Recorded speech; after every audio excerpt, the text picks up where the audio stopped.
Welcome.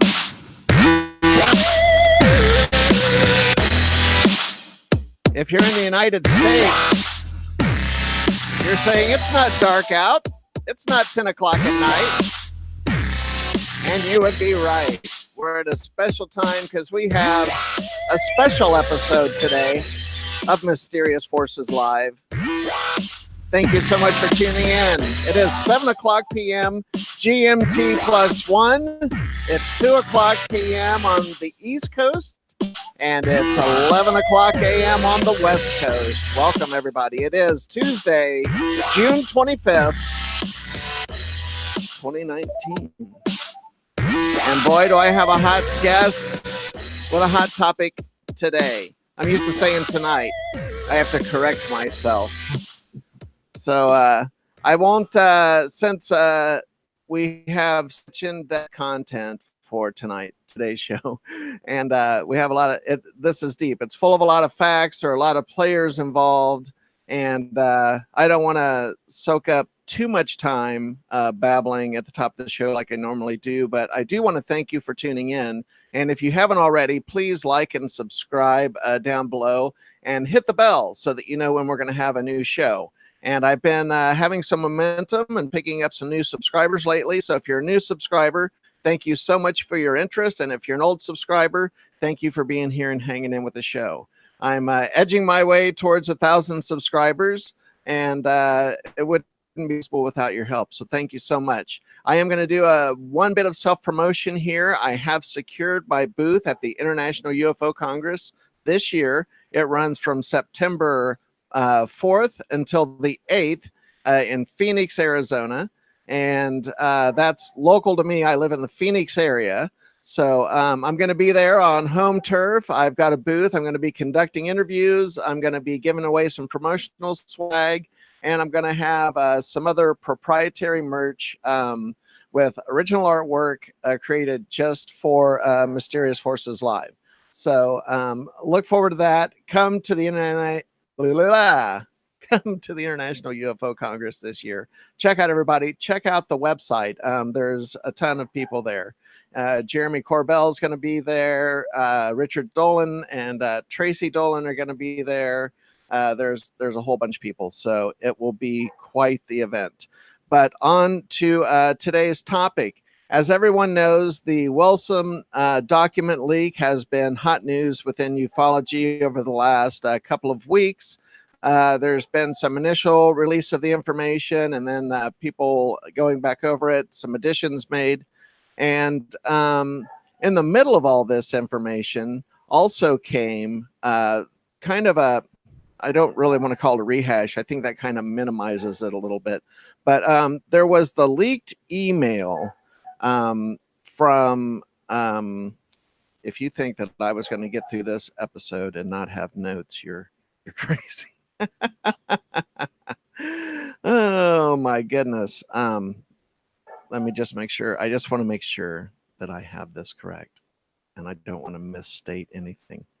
Everyone's talking about this 11-page memorandum, and it's from physicist Eric Davis to Robert Bigelow of NIDS, which is the National Institute of Discovery Science. And we all know who they are. They were involved in the Skinwalker Ranch. Before I almost said Skywalker Ranch, and I almost said it this time too. Skinwalker Ranch. I don't know why. I have an audio background, so I digress.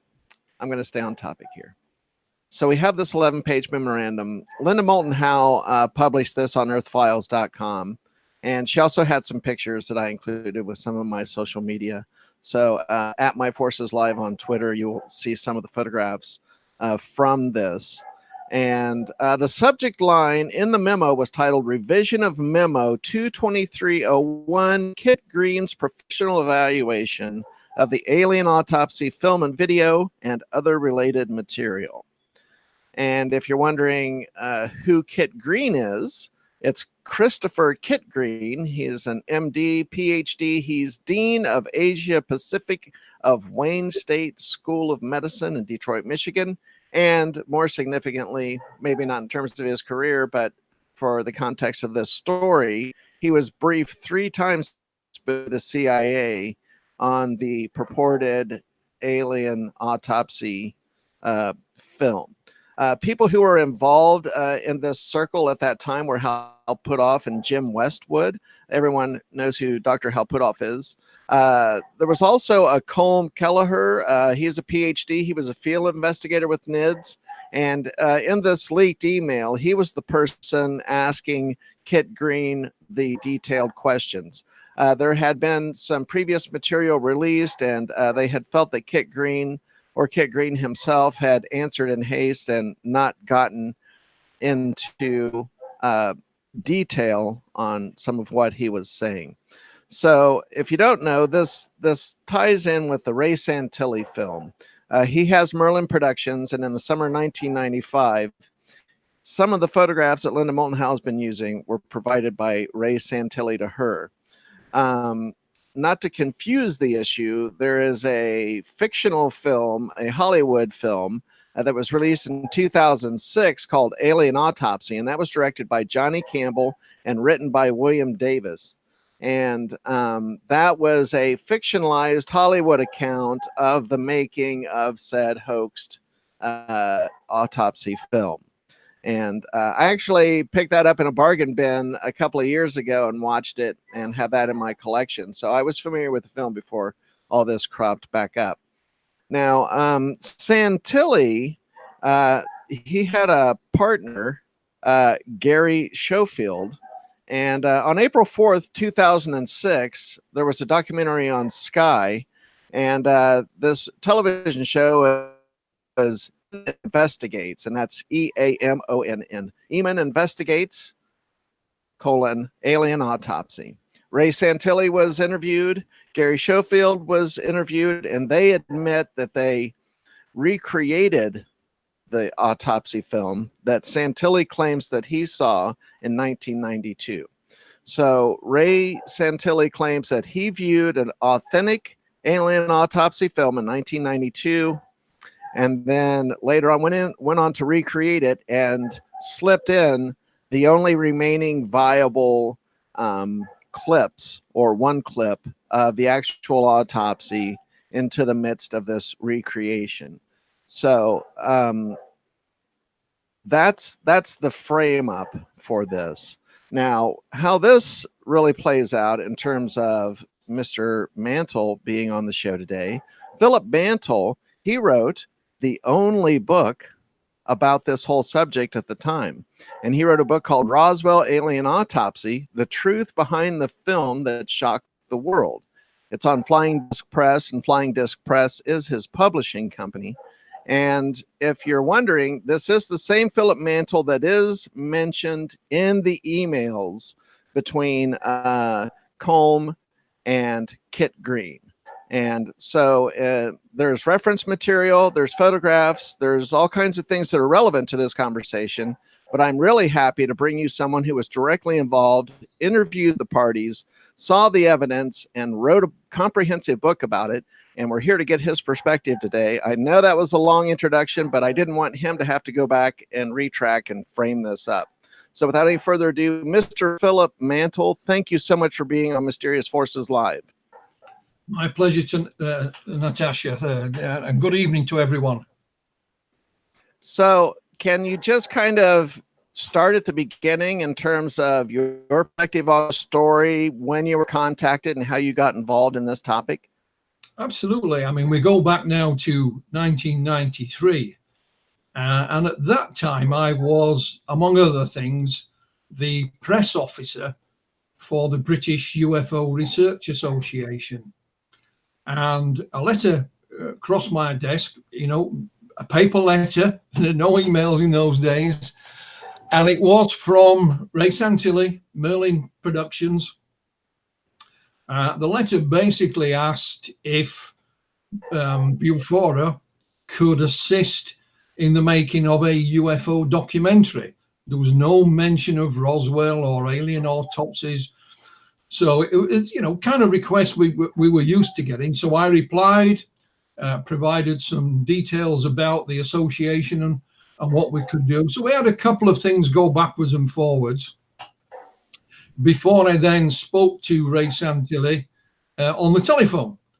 And it was during one of these telephone conversations that he says, you know, Philip, I have film. He didn't pronounce it correctly. He called it Roswell rather than just Roswell.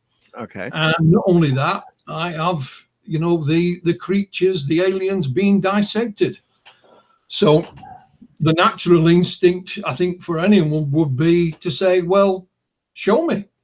That's a great statement you've made, but I need to see it. Now, I lived in the north of England. Ray Santilli's offices were in London, so it wasn't difficult for me to get there. So the conversation went, show me. Yes, I can. No, I can't. Yes, I can. No, I can't.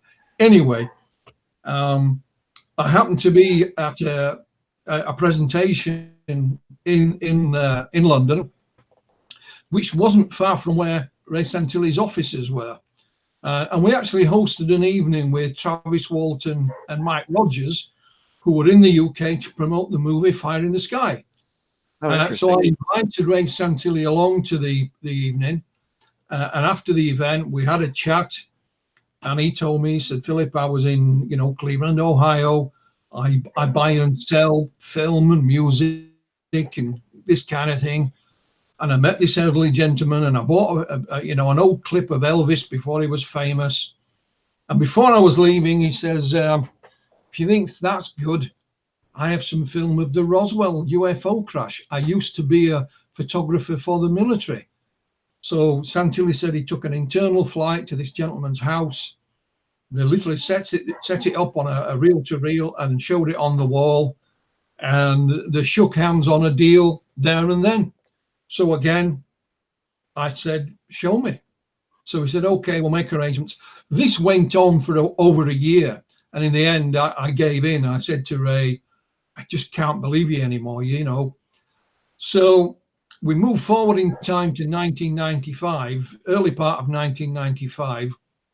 And again, I was this time sent a video, and it was the movie Roswell, made by Paul Davids. It was coming out in the UK, and we were sent a copy just for review purposes.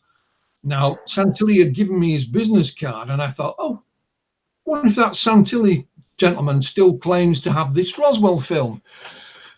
So I picked up the phone, took out his business card, phoned him, and he says, yes, Philip, but you don't believe me. I said, well, I can't believe you until you show me it. So he said, okay, make an appointment with my secretary and I will show you. So I did that. And over the course of the next couple of months, my wife and I traveled to London, met Ray Santilli in his office on Balcombe Street in London.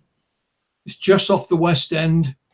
And during that time, he showed us what is now known as the Alien Autopsy film. He showed us first off a piece of film that's called the tent footage. Mm-hmm. It then showed us two separate and different autopsies, same room, same creature, slightly different medical procedure. And then he showed us what is called the debris film.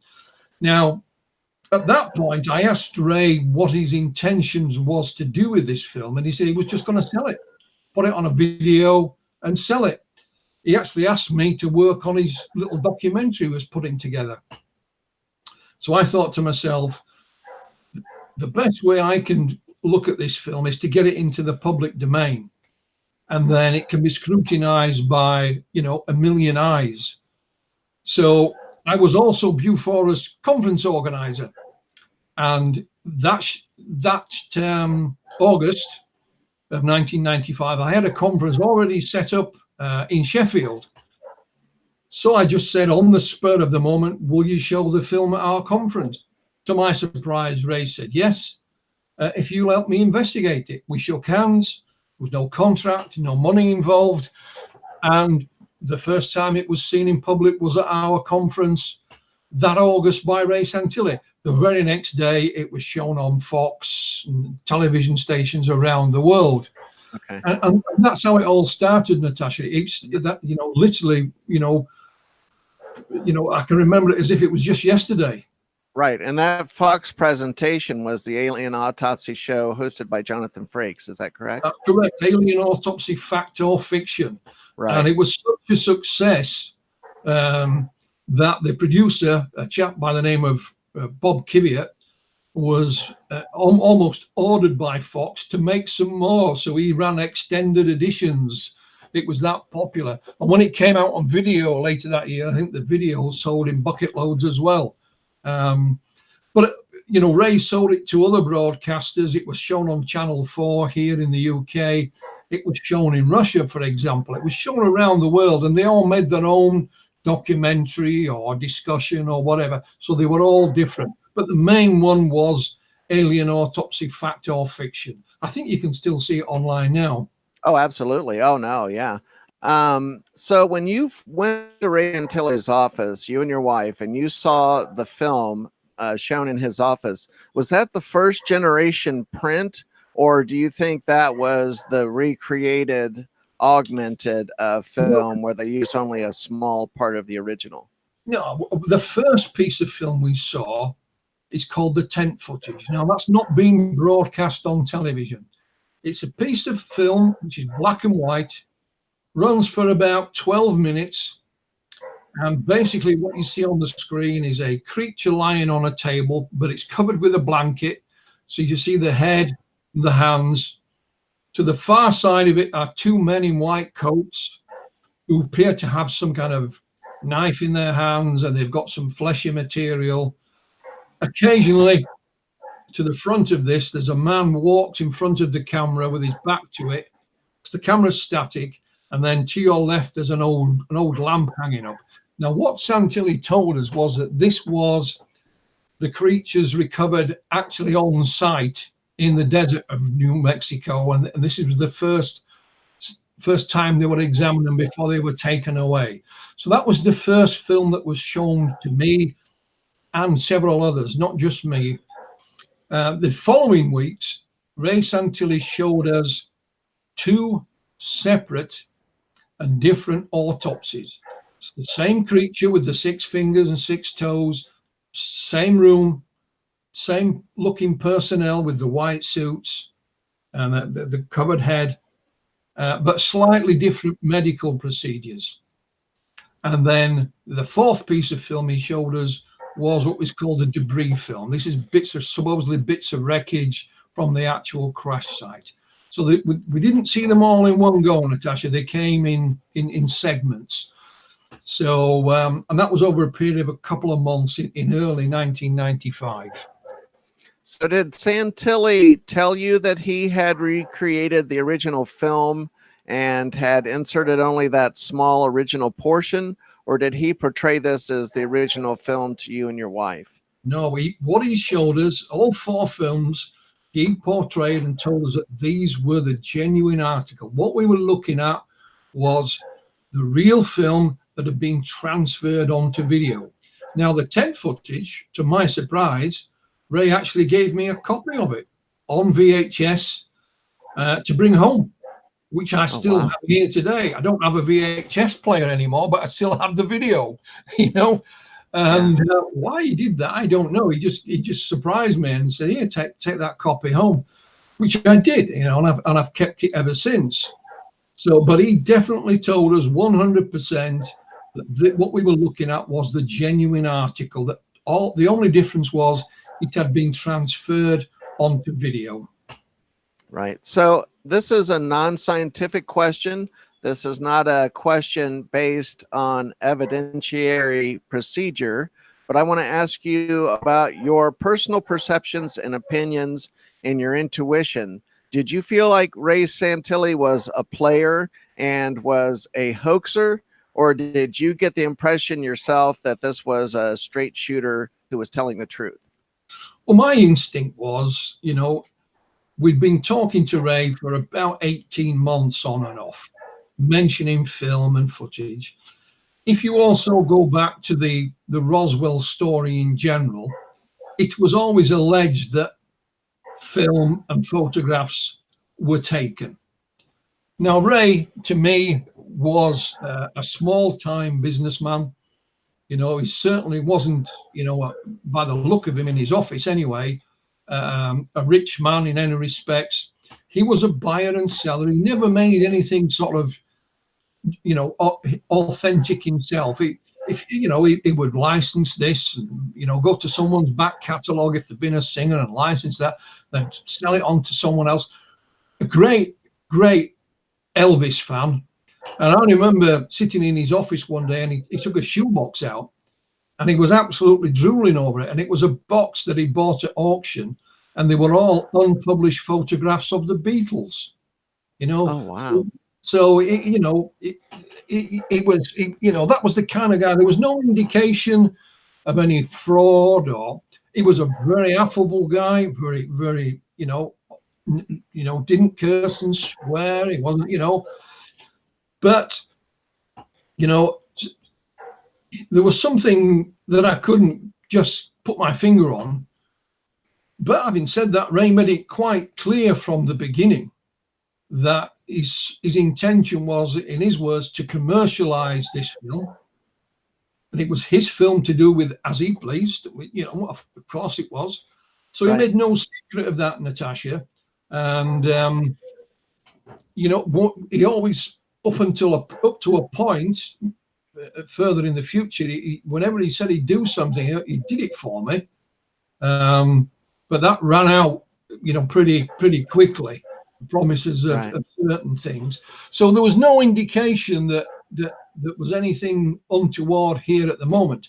You could, of course, say, well, you should have cried foul. You should have known to look at this film. It was fake and all this lot. But my instinct said, who am I to judge? You know, again, you know, I had to think on my feet, and my reaction was, let's get this film out into the public. And when we did that, my expectations were that others would then come forward and say, for example, it's a fake.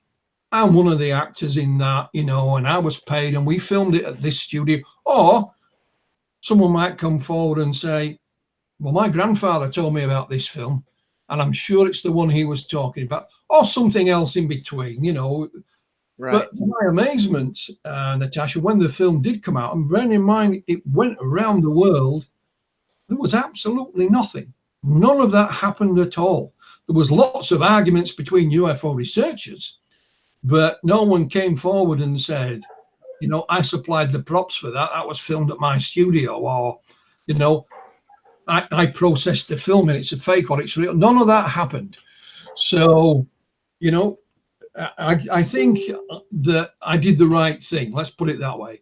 Otherwise, there would have been no television involved, because Santilli, in those days, his intention was to make a little documentary, which he did, and I worked on with him. I wrote it, and that was it. He was going to just release that on video, and you would buy it direct from him. They called it sell-through in those days. There are no video shops anymore, you know. But that was his business. So once it got out into the public domain, then the whole atmosphere changed. So I think I did the right thing. No, absolutely. And, you know, I think it kind of speaks to the time where, of course, there was a fledgling internet kind of existing, but it certainly wasn't as robust as it is now in terms of content or even technical ability to support content. And, so, you know, if these set of events had happened today, it would have transpired a lot differently. And of course, maybe you would have had production people and people who were actors or involved in the production come forward as well. So do you think that in terms of it being recreated and a hoax, part of that played out also because of the place we were at with technology, where CGI was very cutting edge and very, very expensive to produce and cost prohibitive for anyone besides major motion picture studios? Do you think it was kind of a pre-internet time, pre-CGI time, where it was much harder to make something look convincing at that time? Like, it would take a lot more work to make it look authentic. And so that helped reduce people's skepticism at the time, Unlike right. unlike Ab- today, where if you produce such a piece. Absolutely. I mean, we know today that if you get a piece of UFO film sent to you, you automatically now have to condemn it as guilty. Before any analysis is done, because the software is there for people just to create it at home. Where in back in 1993, when we first talked about it, in 95 when we saw it, that technology was available, but it was still very expensive, and it wasn't available certainly on your desktop or your mobile phone. I mean, I remember starting up the internet and sending an email, and a little delivery van used to run across the top of the screen every time I sent an email. Oh boy, that used to annoy me, And of course, you were on dial-up, so you hear all these strange noises when you tried to log on. There was no Google or anything like that. So, yeah, it was a film of its time in that respect. And I my suspicion, if you want to call it that, based on, I mean, I spent many hours in Ray Santilli's office, or we were having lunch together in London, or talking on the phone, etc., faxes, later on emails. And I got to know him a little bit. And I just thought, if this film is a fake, I don't honestly believe that Ray himself is capable of making it. So at the beginning, I wondered, bearing in mind the nature of Ray's business was buying and selling and licensing, I wondered if he'd been duped himself, and he bought this film, whether he cared or not that it was real, but he'd bought it from someone else. I mean, there was suspicion at one point that these were outtakes from a science fiction movie, but could never find any director that, that there were quite large outtakes, normally the kind of things that end up on the cutting room floor are a couple of minutes long, not this length. So, I gave him the benefit of the doubt to begin with. So what about in 2006 when he goes on Sky in the documentary and admits to having recreated what he had seen in 92, and that only a small portion, a small segment of that film was original? Did you find out with everyone else, like when that was aired, or when did you get exposed to that information? Well, we already knew it was coming. And I'll tell you for why, because the reason he changed his story is because he was making the movie that you talked about, not the documentary or bit of film, but the actual Hollywood movie. Right, the fictionalized account. Yeah. Now, just by coincidence, I worked for a lady at the time, and her partner was a lawyer. And I met them, we had lunch together one day, and my boss knew about my interest in the alien autopsy film. And to my surprise, the lawyer, he didn't practice in court. What his main business was contractual law.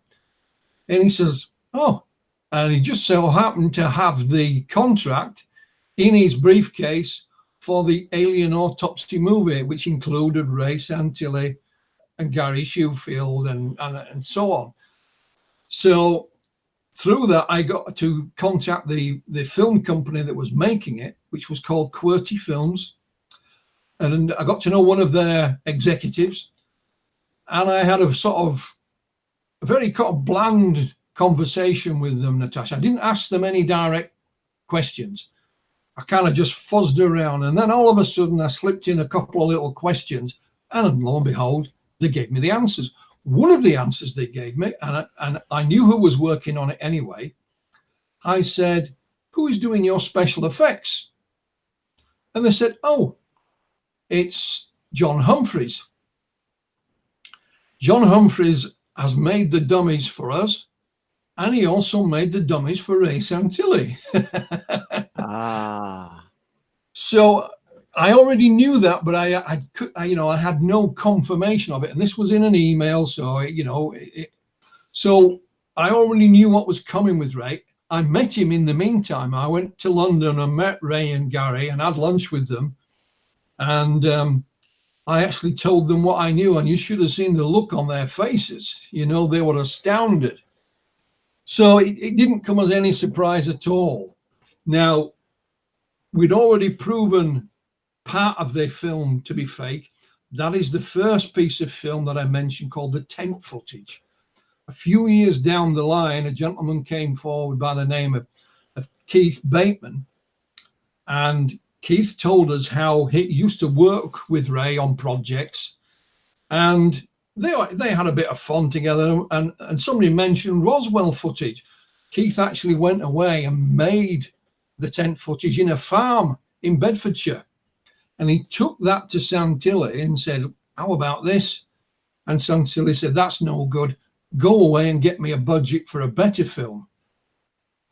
That's where the idea of the alien autopsy, came from. Keith came back with a budget, and Ray said, that's too much.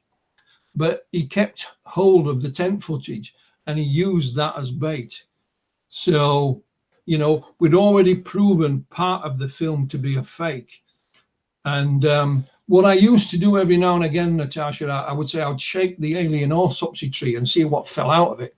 Mm-hmm. I tried to keep it in the public eye. And in public, I'd made this agreement to myself. In public, I appeared to support Ray Santilli. And in private, I would say to Ray, you show them they're wrong, Ray. People are calling you hoaxer. But secretly, I was just trying to find out what was going on. I was like the proverbial duck on the water. I was calm on the surface, but the little legs were going like mad underneath. And I worked with colleagues in different parts of the world as well. It wasn't all me. And so when Ray came out in 2006 and changed his story, it was no surprise, but it was just one of the changes he did. Right. One of the questions I have before it slips past and we get into other areas, when the film was shown, when you had the viewing in his office, was the film the original format film shown on a projector on the screen, or had it already been transferred VHS format? No, it was VHS. He had a VHS player in his office and a TV, and it was literally in there. He did see behind his desk a pile of film canisters. He claimed that the alien autopsy film was in there. He even later gave me one of those. I have it still in my possession here today, but I asked him if I could have a look, and he declined. And I remember thinking later that I was too honest, because Ray left the office at one point. I could have just literally opened the canister and had a look. I could have even stolen one of them. I don't think he would have noticed, but that was not me. I was honest. He said, "Don't touch," so I don't touch.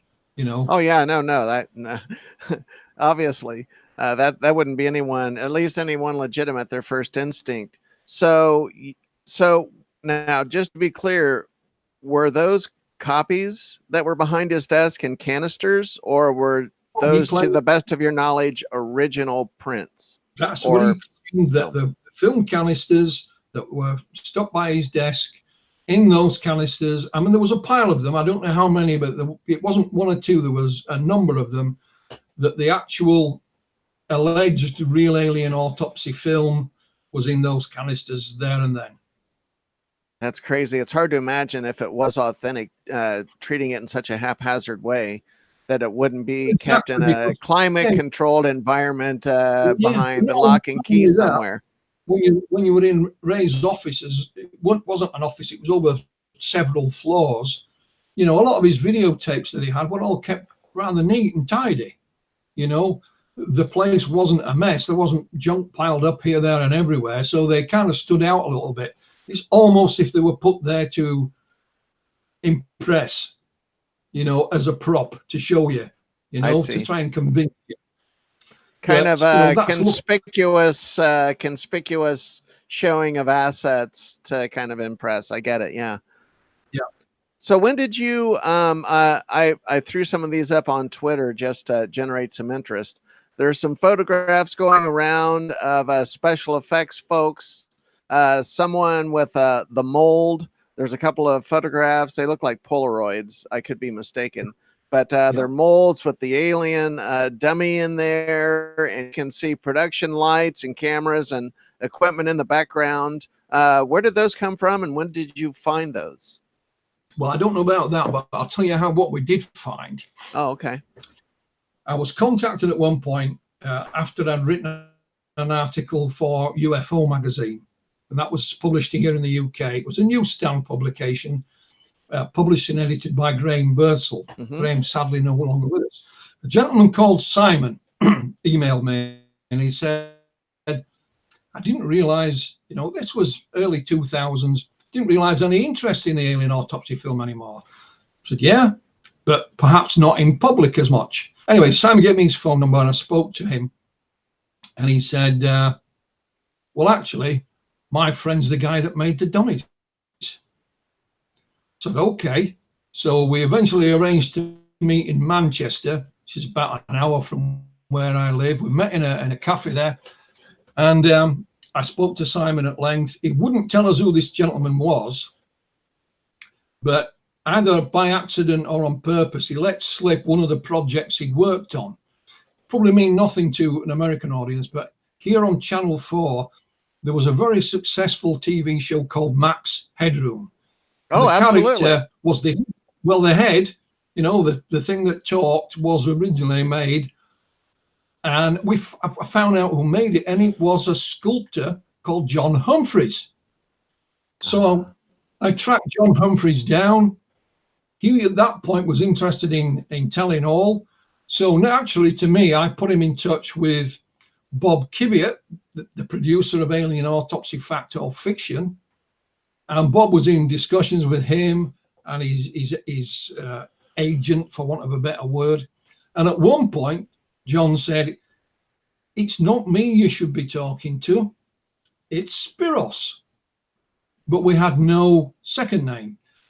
In the end, that didn't happen because John Humphreys was then signed up to work on the Hollywood movie. So he then signed his contract and could no longer speak. So, I was sent by John a Polaroid, not the one you're discussing there, but it is just a Polaroid. And it dates back to 1995 when he was making the dummies for Ray Santilli. And you can see the mold. And you can tell it's John a few years before because he got hair then, and he didn't have an awful lot of hair when I was talking to him. So you could, you could tell it was a photo from a few years earlier, shall we say. Right. So we had a name. We had this name Spiros, which meant absolutely nothing. So that was kind of floating in the ether for quite a while. So we just left it there. But, I also had the emails from QWERTY Films confirming that John Humphreys was making the dummies for them, and he also made them for Ray Santilli. So it's probably why Ray actually changed his story, because there was no film. He couldn't, he made several promises for me to have it analysed at Kodak here in the UK. That never happened. He sent me a piece of film for analysis. It's got a picture of a sailor on it, Right. Absolutely of no use whatsoever. So when you mentioned in your introduction, there's a documentary came out called Eamon Investigates. Mm-hmm. Eamon Holmes is a TV presenter here. He's from Ireland, very popular TV presenter who also has an interest in the subject. And the documentary was made on the run-up to the movie being released. And of course, John Humphreys is featured on there. So they had to change their story to fit the film, to fit the movie. And so it wasn't any surprise anyway. Right. So fast forward a bit, and once again, your name was brought up in the leaked email between Kit Green and Colm Kelleher. I don't know if it's Keller or Kelleher. It's Kelleher. So I don't know if it's Kelleher or Keller. But these were the NIDS people. And once again, in this sloop was Hal Puthoff, Jim Westwood. And I saw a notation that Bill McGarity, Colm Kelleher contacted you and there was some discussion about getting a first generation film from Santilli. When did you hear from those guys, and did they tell you who they were working with when they did contact you? Yeah, absolutely. I mean, this was now done on email. And I remember certainly Colm Kelleher contacting me. And because we all knew about NIDS and Bob Bigelow's interest in the subject. And if we're honest, as a UFO researcher, we'd have loved to have been involved at that point as well. You know, he's a billionaire, you know, studying UFOs. That didn't happen as far as I was concerned. One of the things I did on a regular basis down the years, Natasha, was like a unofficial facilitator for Santilli, because I was easier to find than he was, as daft as it may seem. So people would contact me and say, can you put us in touch with Ray Santilli? Which I did, you know, 1,000 times, mainly with media. So when Colm Kelleher and the other gentleman contacted me, that's exactly what I did. Here's Ray's email, or I would have just forwarded it on to Ray. I have his email and his phone number today. So, you know, I know there's a gentleman up jumping up and down online saying how he discovered Ray Santilli's email and phone number. All he had to do was ask me and I would have given it, you know. It's no big deal, you know. I also have a private email for Ray as well as his public one. And so, yeah, you know, and they passed them on. Now, what Ray did provide, and I know this is true, he provided a professional Betacam tape, which was used in the television industry, and it's higher quality. It's you know, great quality videotape. And the reason I know that is because he sent me one as well. So I again still have the Betacam video here today. I have PAL. That's the system we use here. You use in America the NTSC. Mm-hmm. So, you know, when Colm Kelleher talks about receiving a good quality video from Santilli, I have no reason to doubt that, because I know that's the way that Ray worked. And I know that's the way he worked because he gave me a copy. And again, I facilitated with a couple of TV companies, and they thanked me and they said, oh, Ray sent us the tape, you know, thank you very much for helping, Philip. So that part, you know, is no surprise to me at all. And I do remember being in touch with Colm, yes. And you knew that they were with NIDS when you were talking with them. You knew who all the players were. Yeah. And have you ever taken a look at the film that you have in the can? Have you ever ran that on a projector for that format size? It's not, you can't put it through a projector. It's just a few frames of film. And that's a bit blank, and there's nothing on it whatsoever. And like I said, another frame has a picture of, there's a sailor on it. You can tell it's clear, the man with a sailor's hat. Of absolutely no use whatsoever, Natasha. Got it. Okay. I'm just trying to put there's a lot of moving pieces of this, and so I'm listening, but I just want to make sure that I didn't step past something that was important. No, what I did do with the Betacam copy, I sent that to a colleague of ours called Neil. Neil worked in, you know, I think it was in film or television, but he was able to play it and also produce copies of it on a CD and make them available for research purposes. They weren't sold; they were given away free. And a number of colleagues asked for a copy, and Neil made them, and then he returned the Betacam copy back to me. So, you know, we certainly made use of that while we could. Right. So here's the big question, at least for me, one of the major questions. This leaked email that Linda Moulton Howe, Richard Dolan, other people have commented on. I'm not just throwing this at their feed. It's being distributed widely. It's being talked about. This has been out there for a while. And I don't know if you've actually read the 11 pages or not. Yes, but, you know, okay. In essence, no, this is just Colm detailed quizzing of Kit Green and his opinion as to whether the film was authentic. Now, this begs the question, if Kit Green only saw the exact same version that everyone else saw, unless perhaps he saw a CIA print that was not, and I guess that's part of the conjecture, right? That potentially Kit Green saw the actual CIA print in one of his 3 briefings, but then says he saw the same thing in what is the Santilli version. Mm-hmm. And now they're just asking his opinion as to whether he thinks that it was authentic via email based on his opinion. Do you think that Kit Green just saw the reproduced version like everyone else and was kind of duped? Or do you think Kit Green was exposed to an authentic version by the CIA during a briefing, and that this is an area of conjecture? Well, I can't comment on what Kit may have been shown by the CIA.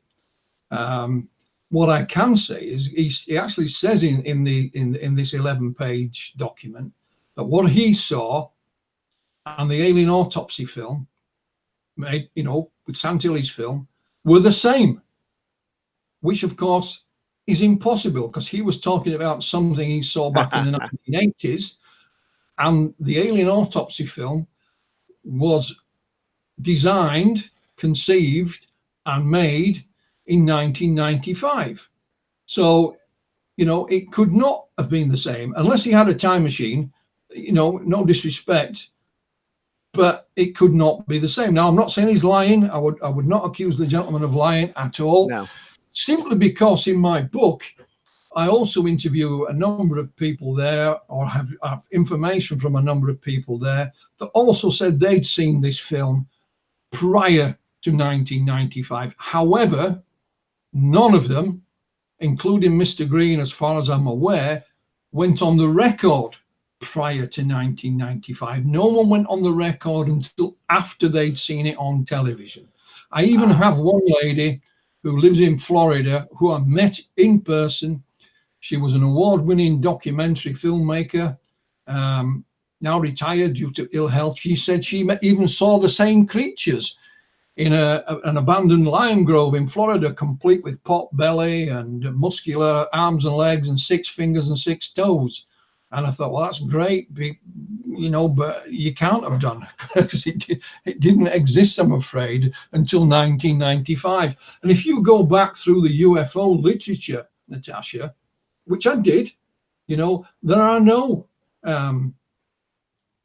sightings, encounters, whatever you want to call them, with a being that looks anything like that's on that slab. Well, I think that was kind of the shocking thing, even when the show aired on Fox and when all this came out, that the alien itself physically did not look like typical depictions of grays or other small beings. And that's not to say that, people's descriptions or memories not jiving with a photograph. Like, I kept trying to put that all together in my head. Like, these don't look like the beings that everyone keeps talking about. And I was always shocked by the morphology of the being and how different in appearance it was from many widely accepted descriptions. I think so. It was advantage. It was if to say, well, a lot of the the accounts of these creatures was either second hand and third hand, so they've got things slightly wrong. And here is the genuine article. It would have been a lot easier to have made the alien great. And of course, in Britain, we had no trouble in counting up in 6s because we used to have inches and feet like you do in America. So there's 12 inches to a foot. We didn't even have, a metric anywhere. We had the old imperial measurements, which were all done in 12s and things like that, so maybe it was British, Right. But I think, the actual look of the creature actually helped in a strange kind of way. It would have been quite easy to just pick a picture out of someone's book and do the generic little gray guy. And I think more people would have dismissed it out of hand. It made people think, Natasha, and that's what it was designed to do. It was to challenge what you thought you already knew. Right. And I want to do a brief timeout and just make a note. And this is for the researchers and people who might be watching this. We're talking about the appearance of this, but just before this, I want to make note. We've got Kit Green talking about seeing the exact same film that everyone else saw, but he's claiming to have seen it in a time period when it would have been impossible for the film to be available or to exist. Absolutely. So I just want everyone to take that in. I want to say it again. Kit Green claimed to have seen the film from the CIA in a time period when the film had not yet been produced or distributed or seen. And those timelines do not jive up. Do you think anywhere in the mix of this, whether it would be NIDS or the CIA, do you think there was any element, just playing devil's advocate for a second, and like you, I'm not calling anyone a liar, I'm just throwing this out because I know other people are wondering this. Is there a disinformation aspect? Is it possible? Or do you personally suspect a disinformation aspect involved in any of this, and that accounts for the discrepancy in the timeline of facts as stated by witnesses? Well, what I will say is, as far as the Alien Autopsy film is concerned, there is 0% chance that this is a disinformation film. It was a fake made for a specific purpose. The guy who faked it and who made it and who designed it is a gentleman called Spiros Molaris. He lives here in Britain. He's a magician, a filmmaker. He's an artist. And we'll come on to him in a moment. So there is 0 chance that this was any kind of disinformation film by whatever organization. However, when you look back at what Kit Green is saying about his briefings, I'm not denying he had these briefings. Again, I've no reason to suggest he was lying, but we do know from the CIA themselves that back in certainly the 1960s, they did release false UFO stories to cover up the overflights of the spy plane, for example. We know that, and I was amazed to see him at a UFO convention this year. Richard Doty is a well-known, government intelligence, I use this word cautiously, intelligence agent who has come out with all kinds of claims and misinformation down the years, and he's still, knocking around, is the gentleman. So there is a possibility, of course. But when it comes to this film that was made here in the UK, there is no chance at all. Kit Green will have to answer about the rest of his claims. I can't comment on that at all. Absolutely. No, that's okay. I just don't mind asking. And within the realm of your personal experience, and I told everyone, I told the professor and other people that we would take a peek in the chat. So I know that you're there, chat room people. And at the end, I will go back and look through and I will ask all relevant questions that weren't asked during this conversation. So I will get to you, and I know you're there. I see a bunch of people. So just know that I know you're there. Another question for me as an interviewer to you, are there details or aspects of this case that get left out or that people don't talk about or that have been ignored that you have felt, since you've written your book and so much time has elapsed and people's stories have changed, are there any elements of this that you would like to talk about or get out that haven't already been discussed, or maybe mistakes people keep making and overlooking information? Yeah, for those who are not informed. Now, you mentioned the Hollywood movie simply called Alien Autopsy. That came out. And just as it came out, a colleague of mine by the name of Russell Callahan used to run a little magazine. It was called UFO Data. Received an email from a gentleman called Spiros Molaris. And Spiros was saying that because with Russell, we'd made a little documentary, a very cheap little thing ourselves about the alien autopsy, nothing great. And he passed it on to me, did Russell, because, it was the obvious thing to do. I phoned this gentleman, and as soon as he started speaking, I knew it was the mysterious Spiros mentioned by sculptor John Humphreys. And you just could not stop him. It flooded out. He told me in great detail how he'd met Ray Santilli by accident, at a TV festival in France. He'd gone to Ray's office. Ray had showed him the tent footage and said it's real. So Spiros says, no, it's not real. I can tell you now it's a fake. So he spun him this story. So Spiros said, well, I can make you a real alien autopsy film, a convincing one. And I've got just the man to help me with it, John Humphreys, great friend of mine. So he told me all in great detail. We'll be here all night if I were to spell it all out. Right. But I didn't simply just believe him. I later went to Spiros's home on the outskirts of London, and he showed me the storyboard he made for it. He painted it himself. In fact, he's a very good artist.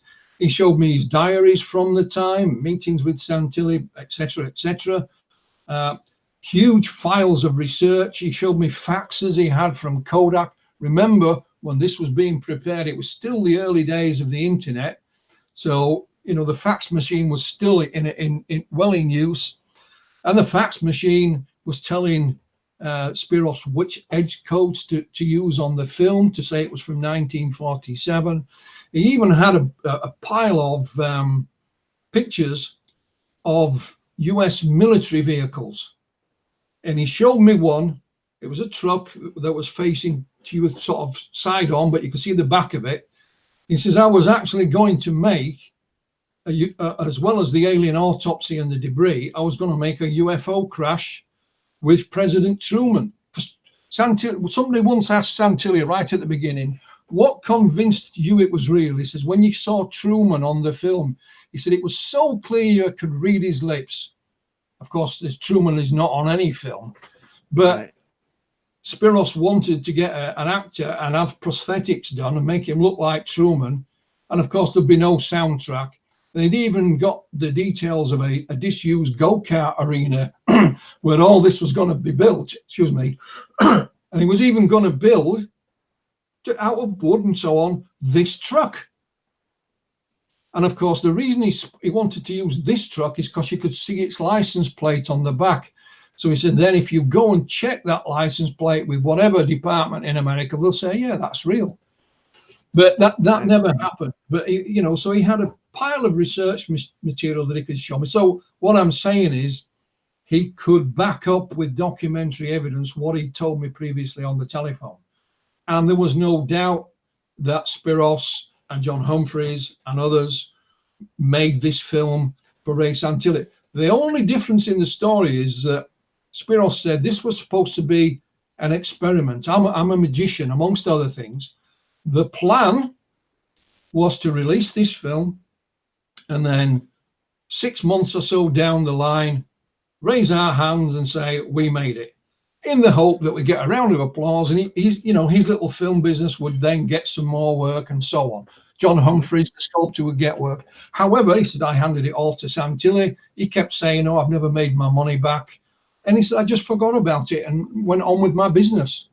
And it was only when the Alien Autopsy movie came out that Spiros said, I'd signed a contract not to say anything, but now they were saying, in effect, that it was fake. I can now speak up. I'm not breaking my contract. And that's when he started looking around to see what had happened. And he was amazed of where the Alien Autopsy film had gone. He had no idea it had been on Fox and all this kind of stuff. Oh, so he's not interested in the subject, Natasha. Even today has no interest. So, he showed me and played a lot more material than I can go into here. There just isn't the time. But what I'm saying is there was no denying that he was the man who led the team that faked it. He designed it, he planned it. His girlfriend did the medical research. One of the other things they did when they hired the props had all to look new. They couldn't come out of a museum. When they had them delivered, they had them delivered to different addresses. So there was no paper trail to any one address, just in case. And so, that's how Spiros Milaris came into the game. And perhaps people are unaware of that. So I just wanted to make that clear. Okay. So what's your opinion of the arc of the change in Santilli's story? I'm telling the truth. Yes, I recreated this film, and now he's saying that it's real. What's Well, your take? Ray will always try and milk it for anything he can. He's made a good bit of money out of this, Natasha. Let's not pretend. And his story changes with the prevailing wind. Not that long ago, he was saying that they had used all the film that they had and inserted it into this recreation or restoration, whatever you want to call it. Right, hang on, there were a few frames that were authentic. Yeah, but let's not forget that there's two alien autopsy films. One that everyone's seen on TV. There's another one that I've seen. My colleagues Maurizio Baiata in Italy has seen it. Colin Andrews has seen it. The late Reg Presley saw it. Why would you make two restorations? If you were restoring the Mona Lisa, you wouldn't make another one just in case, in case you made a mistake, would you? No, exactly. So Ray changes with the wind. Here's an opportunity now, and it amazes me. You've got some UFO researchers in the States saying, oh, Ray Santilli is going to give us a piece of film to analyze using the latest technology of today. Well, no disrespect, that's never going to happen. The opportunity was there in 1995. I personally organized Kodak in Hemel Hempstead in Hertfordshire, which is not that far from where Ray actually lived, to analyze the film.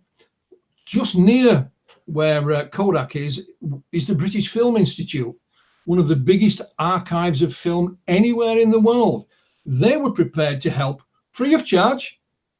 So there was no reason why it shouldn't have been analyzed there. And then there's nothing now that we can use that would do change that. You have to have a chemical analysis of the actual film with image.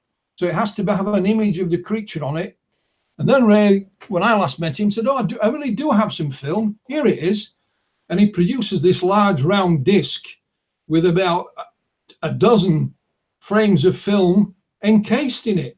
So you can't get to them, that have no. If you had some frames of this film, Natasha, it would be the most valuable piece of film in the world. It would eclipse the Zapruder film in terms of value and importance. Would you honestly encase it in a bit of plastic that no one can get access to? You would probably have to damage the film to get the damn thing out. It's just a nonsense. We also must remember, when you look at the film, when you watch it, it's online. Anyone can go and watch the alien autopsy film. So you've got the creature laid out on the slab. You've got the surgeon and a nurse in their white hazard suits. Behind you, you've got a glass partition. There's a man behind that with a surgical mask on. Why would he have to have a surgical mask on if he's already behind a piece of glass? Then you look at the two people, the doctor and his nurse, and their suits, these biohazard suits. Their viewing piece is about that big. Does that make any sense? You're trying to do an operation on the most valuable creature on Earth, and you can hardly see what you're doing. Not only you don't that, have the full face shield. Exactly. And why is that? So you can't see the people's face. That's why the guy behind the bit of glass is wearing the surgical mask, so you can't see his face. Not only that, if you search the archives, I believe you me, I have, as of colleagues, you will not find the same biohazard suit anywhere in any archive around the world. So you'd have to say, oh, but they made a special biohazard suit just for the alien autopsy, which is a nonsense. It's just ridiculous.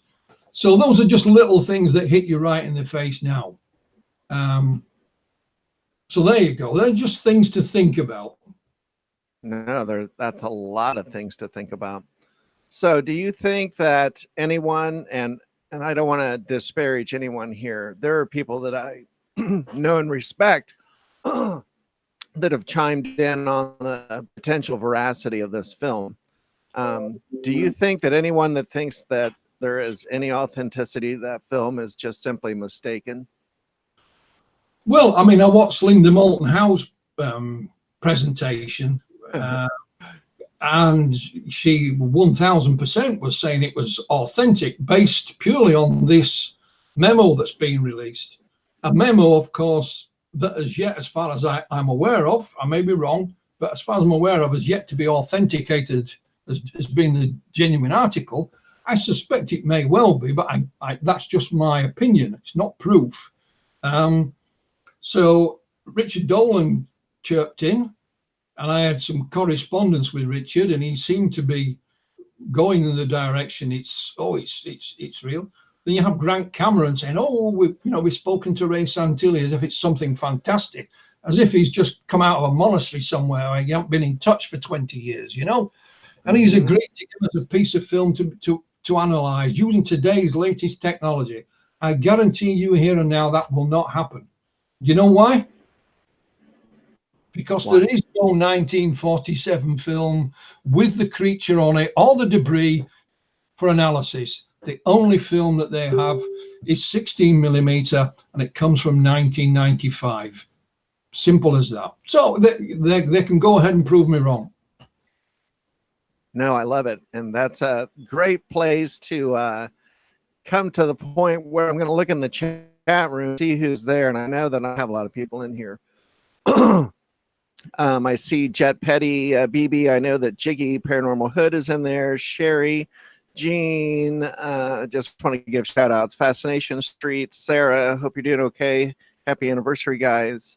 Let's see. Okay, so I'm going to just scroll through briefly for questions. Well, I'll tell you something now that your listeners no, go ahead. Maybe want to make themselves aware of.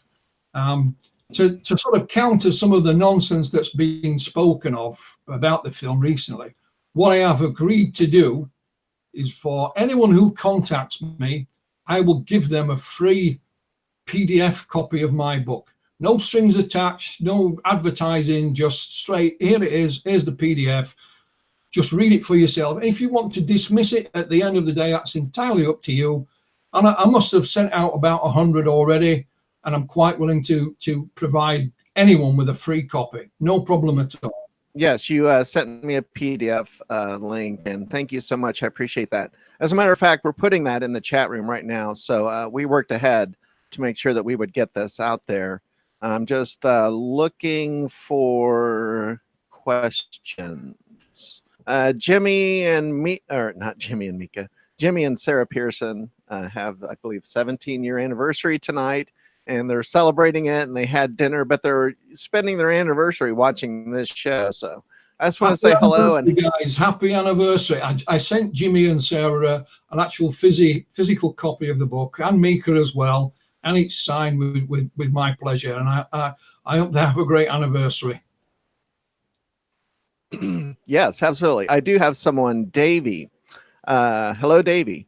Can I ask a question, please? Does Mr. Mantle have any thoughts on why there has been a recent resurgence in alien autopsy topic, especially on YouTube? Does he ponder maybe it's Netflix? I think in some ways, kind of let me handle that for a second. I think it's because of the Richard Dolan, Linda Moulton Howe attention to the 11-page memo leak email, and it gave this topic some life again. So you get some high-profile people talking about it, and suddenly it gets back into circulation. Philip, do you have any other impressions as to why this is coming back around? No, you're spot on there, Nash. It is the memo that's being released that people are talking about. They're talking about it as if it's almost the Holy Grail. Like I said, as far as I'm aware, it's still not been authenticated, but I haven't kept up because there is so much coverage of it. It's very difficult to keep tabs on everything.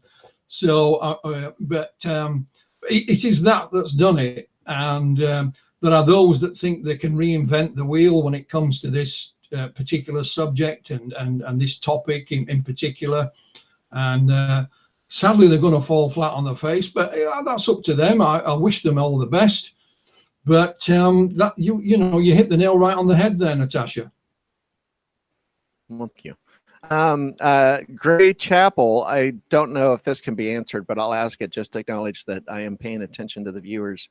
Were the rumors of infrared lenses, I'm going to, this could have been worded better, so I'm going to edit you a little bit, Gray Chapel, and rephrase your question a little bit. Some of the technology that got brought up, like in A Day After Roswell by, I know his name. Yes, Corso. It was right on the tip of my tongue.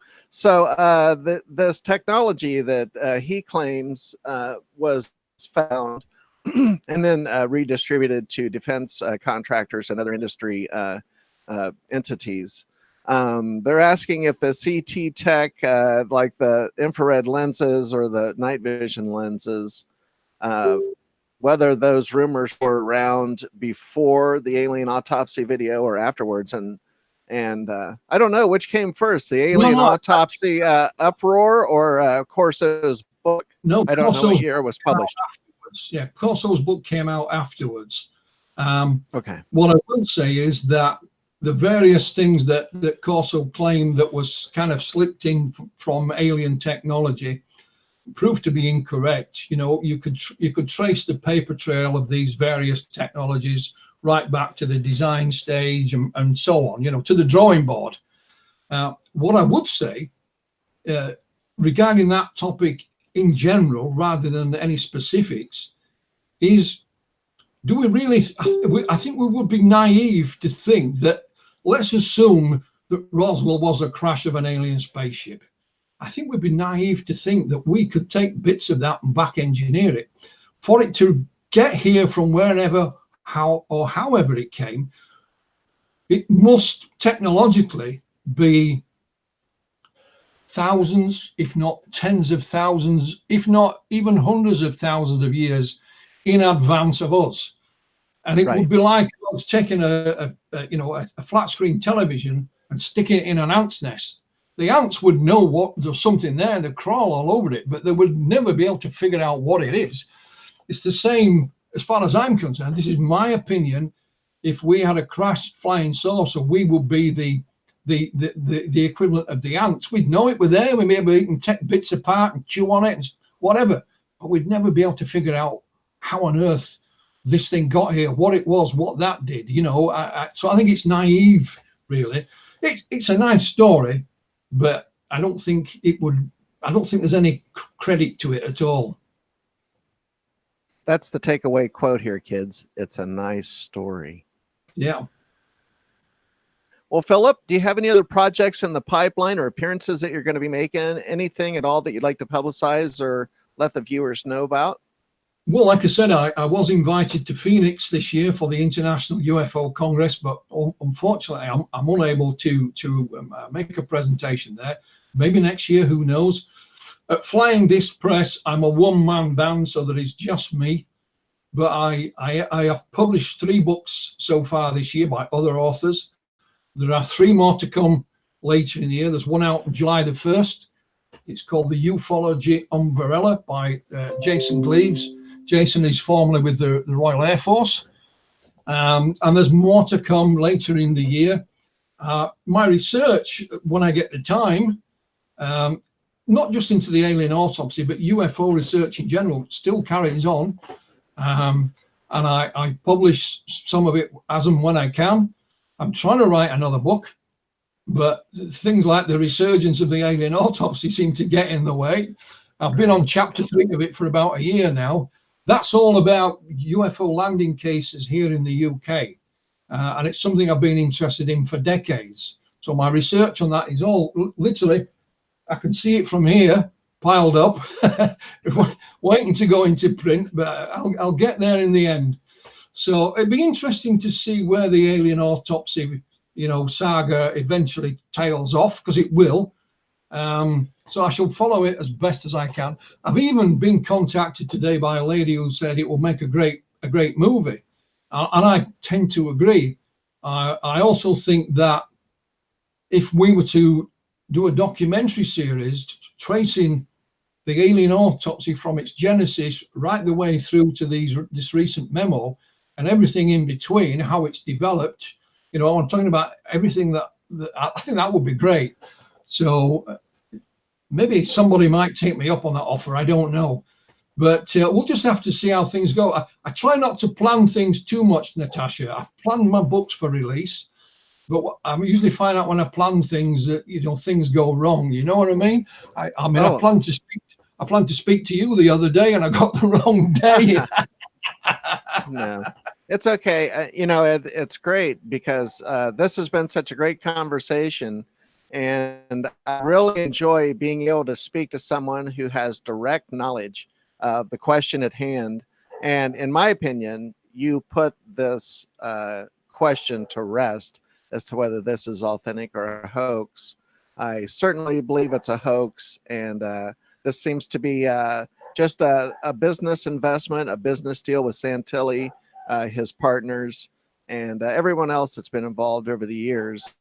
And so I think personally, my call would be that it would be a mistake to approach this film as if it's authentic, because there's just no real provenance to back up that claim. But I mean, for example, Ray Santilli, right at the beginning, was under pressure to name his mysterious cameraman. Who is he? Oh, he said, well, I made a deal with him. I'll give him cash and I wouldn't release his name. That's, over 20 years ago. He was supposedly in his 80s then. So unless he's breaking the record for being the oldest man in America, I'm sure he's long gone by now, if he even existed, of course. So there should be no reason why Santilli said, right, the gentleman's now deceased. I can tell you his name and, his rank, and you can go and check his military records in whatever, whatever they kept.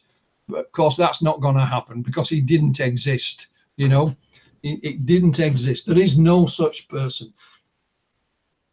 There you go. So we're going to let Mr. Philip Mantle have the last word on that, because I think that was perfect. So thank you so much, Philip, for being on, and I would love to have you on again. Oh, my pleasure. Absolutely. Thank you. So I hope some researchers watch this. I hope that dark journalists, Jiggy, there are a lot of skeptics out there in the community, CW. I hope this is a good food for thought. I hope that this answers some questions and helps bring closure to this topic and give it some perspective from someone who is actually involved and not just writing a headline, right? Catch me at the International UFO Congress, September 4th to the 8th, Phoenix, Arizona.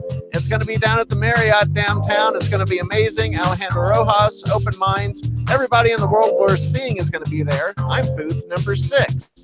So come on out to Phoenix, check it out, and thank you so much for watching. I appreciate it as always. Bless you all. Thank you, and have a good week. And bye.